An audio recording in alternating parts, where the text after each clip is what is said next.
you can't hide in a drawing. So actually I learned a lot about every single student that I saw work. I could tell much more from their drawings what they were really like. A really important part of what I was doing was helping people to be more articulate with their pencil.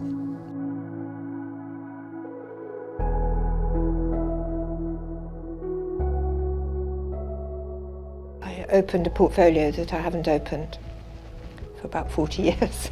And I was trying to look for a drawing that I had remembered doing. And I think by this time I must have been 15 or 16 when I really got engaged in drawing an iris flower. The iris. So I haven't seen this for years.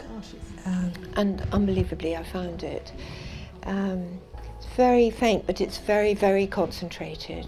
I just remember that sense of absorption in it, fierce concentration, didn't want to be interrupted, that kind of thing. I bring stuff in that reflects my surroundings. That's what those setups are about. The work's about a wider world and that sense of open-endedness when you go on a walk that I would like to have in the work. I'm just very conscious of time passing, and the sign of that is through nature.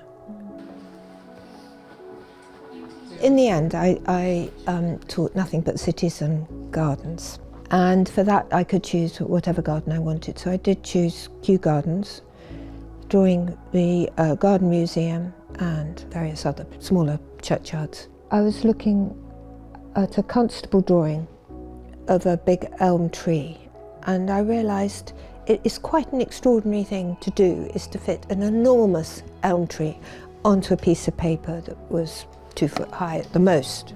Quite often started the classes off the first day saying, do you think you can fit a tree onto your piece of paper? And that got them going.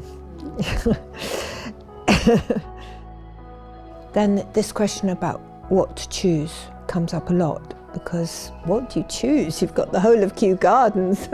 So I had to narrow it down. I suppose it was that thing which is still absolutely key to me, which is drawing something and seeing it as if for the first time. You're not doing a photograph, you're not putting the real thing on the paper, you're making an equivalent of the real thing on the paper, and that was a really good way of teaching them. It's very important to learn how to think through drawing, and it's something you have to use another part of your brain for, because when you're drawing there are all sorts of parts of your brain. There's the very intuitive, very deep feeling sort, but you also have to engage another kind of part of your brain, which is to understand that you have got this artificial limit. There's a wonderful feeling of being at one with what you're doing. I think any painter would say that. It's Yeats, isn't it, that says when the dancer is the dance. If it's going well, everything I feel is impressed in that line. So it's you lift the pressure or put the pressure on or spread the brush, or it's a way of totally engaging. And it's so difficult. You have to really concentrate. You can't draw casually. It is looking, staring, questioning, and noticing. And all of those things enrich one's life, whether you're doing anything about it by drawing or not. All of those things are really important to one's, what you'd say now is mental well-being.